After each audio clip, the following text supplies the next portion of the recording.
क्या बस्तर आज सच में नक्सल मुक्त हो गया है या फिर यह सिर्फ आखिरी चरण की लड़ाई है? क्योंकि 31 मार्च 2026 यानी आज की वो तारीख जिसे नक्सलवाद के खात्मे की डेडलाइन के तौर पर तय किया गया था, वो आज पूरी हो रही है। सरकार का दावा है कि बस्तर बदल चुका है, नक्सल नेटवर्क कमजोर पड़ चुका है और अब विकास की नई कहानी लिखी जा रही है। लेकिन जमीन पर हकीकत क्या है, इसी सच को जानने के लिए स्वराज एक्सप्रेस की टीम ने कांकेर से लेकर सुकमा, झीरम घाटी से एराबोर तक बस्तर के अंदरूनी इलाकों का दौरा किया, जहां कभी गोलियों की गूंज थी। क्या अब वहां विकास की आवाज सुनाई दे रही है? देखिए बस्तर से ये खास रिपोर्ट। बस्तर नक्सल मुक्ति की डेडलाइन आज। क्या सच में खत्म हुआ नक्सलवाद? जमीनी हकीकत क्या कहती है? झीरम घाटी से सुकमा तक बदली तस्वीर। कमजोर पड़ता नक्सल नेटवर्क, सरेंडर और ऑपरेशन से बदले हालात। सड़क, शिक्षा और विकास की रफ्तार तेज। कुछ इलाकों में अब भी चुनौती बाकी। डेडलाइन पूरी लेकिन जंग जारी।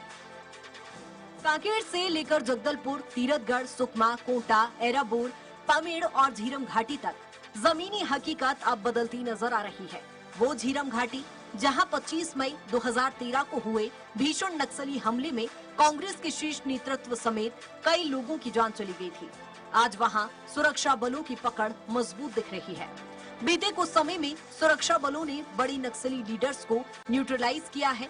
वहीं बड़ी संख्या में नक्सलियों ने आत्मसमर्पण कर मुख्य धारा में वापसी की है। सरकार की पुनर्वास नीति का असर भी जमीन पर दिखने लगा है। बस्तर के कई इलाकों में अब सड़क, शिक्षा और विकास की रफ्तार तेज हुई है। हालांकि कुछ दूर दराज इलाकों में अब भी चुनौतियां बाकी है। मार्च 2026 का वह दिन है जिसे केंद्रीय गृह मंत्री अमित शाह ने एक डेडलाइन के रूप में तय किया था कि नक्सलवाद का आज सफाया हो जाएगा।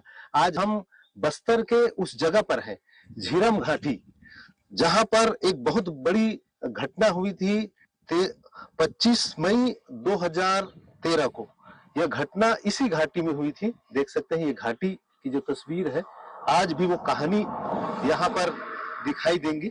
और इस घाटी में यह स्मारक बना हुआ है, झीरम घाटी शहीद स्मारक। ये वही स्मारक है जो झीरम घाटी के समय जो शहीद हुए थे, तमाम कांग्रेस के अग्रिम पंक्ति के बड़े नेताओं की जो मौत हुई थी, उसकी याद में यह शहीद स्मारक बनाए गए हैं। आइए हम तस्वीर दिखाते हैं अंदर की। ये उन शहीदों की तस्वीर है जिसमें पीएसओ रहे या फिर ड्राइवर के रूप में अलग अलग रूप में अपनी सेवाएं देते हुए, और उस दरमियान तमाम जो नेतागण शहीद हुए, जिसमें प्रमुख बड़े नेताओं की बात करें तो उसमें दिनेश पटेल की तस्वीर ये देख सकते हैं। तस्वीर में उदय मुदलियार, योगेंद्र शर्मा, अभिषेक गोलछा सहित तमाम लोगों की तस्वीर यहाँ दिखाई दे रही है। ये झीरम घाटी की ये कहानी बयां कर रही है अपने आप में कि किस तरह से वह घटना बहुत विवश है। और आज जब यह बातें कही जा रही है कि छत्तीसगढ़ से पूरा नक्सलवाद का खत्म हो गया, तब हमें जायजा लेने बस्तर आए हुए हैं। और हमारे रायपुर राजधानी से आए हुए पत्रकार साथीगण यहाँ मौजूद है। हमारे साथ वरिष्ठ पत्रकार पीसी रथ है, इनसे चर्चा करेंगे, जानेंगे ये आप आज जिस तरह से डेडलाइन तय किया गया था सरकार की ओर से, वो डेडलाइन का आज आखिरी दिन है। क्या महसूस कर रहे हैं कि नक्सलवाद पूरी तरह खत्म हो पाया? देखिए, हम लोग इस समय झीरम घाटी में हैं और झीरम घाटी में स्मारक पे हैं, जहाँ से लगभग 14 किलोमीटर की ठीक दूरी है यहाँ से दरभा की। और इस जगह पे जब खड़े हैं हम और स्मारक में देखते हैं कि कितने शहीदों की तस्वीरें जो लगी हैं, जो मई 2013 के हादसे में शहीद हुए थे, हमले में शहीद हुए थे, तो हमको लगता है कि क्या वाकई नक्सलवाद की समाप्ति का ये डेडलाइन फलीभूत होते दिख रहा है। बस्तर में बहुत सारे परिवर्तन होने हैं। बस्तर में अभी जो हालात है उसमें जिस तरह से लोगों के मन में एक उत्सुकता है, लगातार जहां पर भय का वातावरण हुआ करता था, जगरगुंडा, पामेड़ वगैरह का इलाका, वहां पर नियमित बस चल रही है। सुबह 7 बजे वो बस निकलती है कोंटा से और सिलगेर होते हुए, बीजापुर होते हुए जगदलपुर जा रही है। अब तो उस तरफ के यात्रियों को लाने ले जाने की व्यवस्था हो चुकी है। बिल्कुल बिल्कुल, हमारे साथ हमारे युवा पत्रकार साथी लविंदर जी भी है, और इन्होंने अभी हमें हमारे साथ लगातार सुकमा, कोंटा, दोरनापाल, पामेड़ जैसे कई इलाकों में हमारे साथ लगातार 6 दिनों तक बस्तर के दौरे में है। कैसा महसूस कर रहे हैं आप? क्या वो परिस्थितियां नजर आ रही है कि जो सरकार ने तय किया है कि आज ये जो नक्सलवाद है सफाया हो जाएगा। और देखिए, अमित शाह ने आज की डेडलाइन दी थी कि 31 मार्च 2026 को नक्सलवाद खत्म कर देंगे, मुक्त कर देंगे।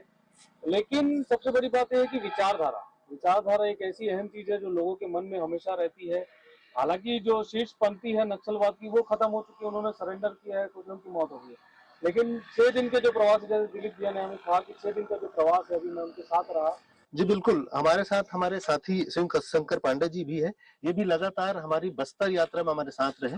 इनसे भी जानेंगे आखिर किस तरह का अनुभव महसूस कर रहे हैं जिस तरह से डेडलाइन तय किया गया है कि आज के दिन आज 31 मार्च डेडलाइन तय थी। लगभग मुझे भी लग रहा है कि सरकार अपने डेडलाइन को सफलतापूर्वक प्राप्त कर ली है और नक्सली यहाँ से 95% 98% नक्सली खत्म हो गए। जो होंगे थोड़े बहुत समय के साथ वापस आ जाएंगे। लेकिन मेरी गुजारिश है सरकार से कि बस्तर का सर्वांगीण विकास हो। सर्वांगीण विकास से मतलब ये होता है कि आधारभूत विकास तो काफी अच्छा कर दिया सरकार ने, नो डाउट, लेकिन मानवीय विकास का तात्पर्य ये है कि शहरी जनता और आदिवासी जनता दोनों एक दूसरे को अभी भी उस नजर से देखती है कि दोनों अनजाने हैं। ये अनजानापन खत्म होना चाहिए। क्या लगा है कि सरकार के जो वायदे जो तय किया डेडलाइन है खत्म हो गया नक्सलवाद, क्या लगता है आपको? जी, पहले से बहुत कम हो चुका है जी, इस एरिया में।